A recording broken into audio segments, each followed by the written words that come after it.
marché du voyage sur mesure est en pleine ébullition. Autrefois précaré des voyagistes spécialisés, il est aujourd'hui investi par une pluralité d'acteurs, à commencer par le groupe de presse Le Figaro. Il faut dire que ce marché est très attractif selon l'étude Xerfi-France.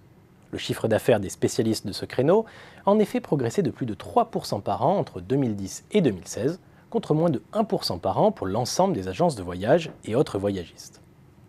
Et l'avenir s'annonce au beau fixe, compte tenu de puissants moteurs de croissance.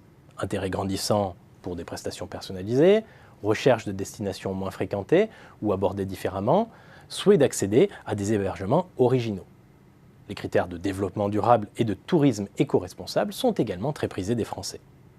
Enfin, les prestations s'enrichissent également et soutiennent la croissance de ce marché. Tout cela suscite logiquement la convoitise d'acteurs, dont certains sont en quête de relais de croissance. Je pense d'abord aux tours opérateurs spécialisés traditionnels, comme Voyageurs du Monde, le leader du marché, ou encore Le Monde à la carte ou les maisons du voyage. Des entreprises qui misent sur la relation client et les offres ultra personnalisées. Il faut aussi compter sur les tours opérateurs généralistes comme TUI ou QONI France. Il y a aussi des tours opérateurs spécialisés uniquement présents sur Internet.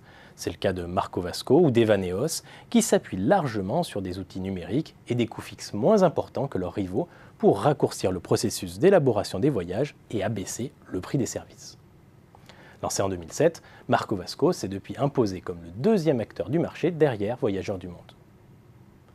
Tous ces acteurs doivent enfin composer avec les géants américains du digital comme Booking, Airbnb ou Google, qui chacun à leur manière tentent de se faire une place sur le créneau du voyage sur mesure ou du faire soi-même.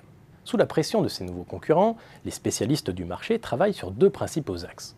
D'abord, ils font évoluer leur offre afin d'accroître la personnalisation des prestations proposées et de bâtir des relations privilégiées avec leurs clients.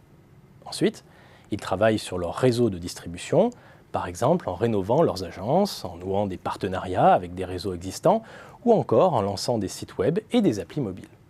Mais leur développement dépendra surtout dans les années à venir des résultats du vaste mouvement de structuration en cours aujourd'hui. En mettant la main sur Maison du Voyage en 2016 et Marco Vasco en 2017, le groupe de presse Le Figaro a fait une entrée fracassante dans le secteur, motivé par les synergies potentiellement élevées liées à ses bases de données clients et ses outils de marketing dans le digital.